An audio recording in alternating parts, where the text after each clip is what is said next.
ఛానల్ని సబ్స్క్రైబ్ చేసుకోండి. మీకు తెలిసిన మీ ఫ్రెండ్స్కి అందరికీ షేర్ చేయండి.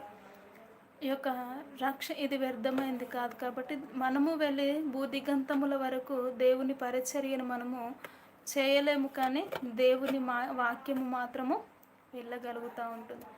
ఎలా వెళ్ళగలుగుతుందని మనం గ్రహించినట్లయితే, ఈ యొక్క వాక్యాన్ని వినిన నీవు అనేకులకు పంపించడము ద్వారా, వారు వినిన యొక్క వాక్యమును వారు కూడా అనేకులకు పంపించడం ద్వారా ఇక దేవుని పరిచర్య భూదిగంతముల వరకు వెళ్ళడానికి అవకాశం ఉంది. కాబట్టి దయచేసి ప్రతి ఒక్కరి యొక్క లైవ్ని చూస్తున్న వారు సబ్స్క్రైబ్ చేసుకొని ఛానల్ని అనేకులకు షేరింగ్ చేసే ప్రయత్నం చేయండి. ఎందుకంటే మనము బాగుండడమే కాదు, కానీ అనేకులు బలపరచబడాలి. అనేకులు కూడా కృంగిపోతున్న జీవితాలు, కృషించిపోతున్న జీవితాలు, ఏమి చేయాలో తోచలేని పరిస్థితుల్లో ఎంతోమంది ఉంటున్నారు. కనుక